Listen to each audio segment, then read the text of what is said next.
Everyone, இந்த வீடியோவில் என்ன பார்க்கணும்னா மணிமேகலை ரீசெண்டாக சிடபிள்யூசி விட்டு குயிட்டாக இருக்காங்க. அதுக்கான காரணம் என்ன அப்படின்னு பார்க்கலாம். ரீசெண்டாக வந்து மணிமேகலை அவங்களோட இன்ஸ்டாகிராம் பேஜில் இந்த மாதிரி சிடபிள்யூசி விட்டு நான் வந்து வெளியே போகிறேன் எதுக்கு அப்படின்னு பார்த்தா, அந்த ஷோவில் இருக்க ஒரு குக் வந்து குக்கோட ஒர்க் பார்க்காம அவங்க ஆங்கரிங் பண்ணிட்டு இருந்தாங்களாம். ரொம்ப டாமினேட்டிங்காக இருந்திருக்காங்க. ஸோ வந்து அது மணிமேகலைக்கு கொஞ்சம் டிஸ்ரெஸ்பெக்ட்ஃபுல்லாக ஃபீல் ஆயிருக்கிறதுனால அவங்க வந்து இந்த ஒரு டெசிஷன் எடுத்திருக்காங்க. அண்ட் அந்த ஒரு போஸ்ட்டை தொடர்ந்து நிறையா அவங்களோட ஃபேன்ஸ் எல்லாருமே ஏன் என்ன காரணம் டீட்டெயிலாக எக்ஸ்ப்ளனேஷன் வேணும்னு கேட்ட காரணத்தினால மணிமேகலை அவங்களோட யூடியூப் சேனலில் வந்து இது என்ன ஒரு கிளாரிஃபிகேஷன் வீடியோ எதனால் அப்படிங்கிறது ஒரு டீட்டெயிலாக வந்து ஒரு வீடியோ போட்டிருந்தாங்க. அந்த வீடியோலாம் அவங்க என்ன சொல்லியிருந்தாங்கன்னா, 15 இயர்ஸ் ஆஃப் எக்ஸ்பீரியன்ஸ் இந்த டெலிவிஷன் ஃபீல்டில் வந்து இருக்கும்போது அவங்க வந்து அவங்களுக்கு ஒரு ரெஸ்பெக்ட் இல்லை அப்படின்னு அவங்க ஃபீல் பண்ணாங்கன்னா அந்த இடத்த விட்டு அவங்க வெளியே வந்துடுவாங்களாம்.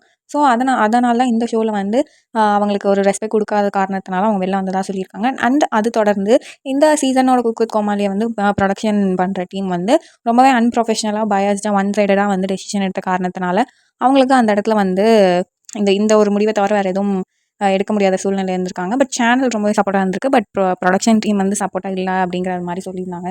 அண்ட் அதை தொடர்ந்து வந்து நமக்கு ஆரம்ப காலகட்டத்திலேருந்தே நமக்கு இந்த சிடபிள்யூசியில் அவங்கள வந்து ஒரு 4 சீசனாக வந்து கோமாளியாக பார்த்துருந்தோம். அண்ட் இப்போ இந்த சீசனில் வந்து அவங்க வந்து ஆங்கராக வந்திருந்தாங்க. என்னதான் மணிமேகலையே ஒரு கோமாளியாக மற்ற என்ன கேரக்டர்ஸில் வந்தாலும் அவங்களோட மெயின் ஃபீல்டு வந்து ஹோஸ்டிங் தான். ஸோ அதனால் இந்த சீசனில் வந்து அவங்க ஹோஸ்டிங்காக ஆரம்ப காலகட்டத்திலேருந்தே ஒரு பெரிய சப்போர்ட் இல்லை. அவங்க ஃபர்ஸ்ட் எபிசோட்லேருந்து நீங்கள் கவனிச்சிருந்தீங்கன்னா எல்லா எபிசோட்லையும் அவங்களுக்கான ஒரு ஸ்பேஸை வந்து அவங்க எப்போவுமே டிமாண்ட் பண்ணிட்டு தான் இருந்திருக்காங்க. அவங்களுக்கு அந்த ஃபுல் ஸ்பேஸ் அந்த ஆங்கரிங் ஸ்பேஸ் வந்து கிடைச்சதே இல்லை.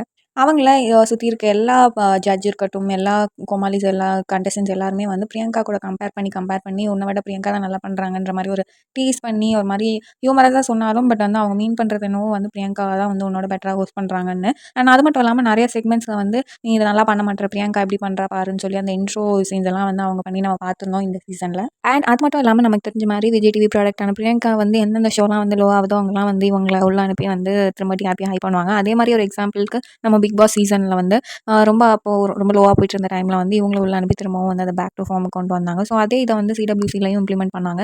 அது வந்து இவ்வளோ பெரிய இம்பாக்ட் வந்து கொண்டு வரும் நம்ம வந்து எதிர்பார்க்கல. பட் நம்ம நிறையா செக்மெண்ட்ஸ்லாம் பார்க்கும்போது நிஜமாவே வந்து பிரியங்கா தான் வந்து ஓவர் டாமினேட்டிங்காக இருந்திருக்காங்க. என்னதான் வந்து அவங்க வந்து ஒரு ப்ரொஃபஷனல் ஹோஸ்டாக இருந்தாலும் அவங்க இந்த ஒரு பர்டிகுலர் ஷோவில் வந்து ஒரு கண்டஸ்டண்ட்டாக வந்திருக்காங்கன்ற போது அந்த ஒரு பார்ட்டை மட்டும் அவங்க பண்ணிட்டு போயிருந்தாங்கன்னா மணிமேகலைக்கும் ஒரு அவங்களோட டேலண்ட் எக்ஸ்பிரஸ் பண்ண மாதிரி இருந்திருக்கும். பிரியங்காவும் அவங்களோட குக்கிங் டேலண்ட் வந்து எக்ஸ்பிரஸ் பண்ண மாதிரி இருந்திருக்கும்.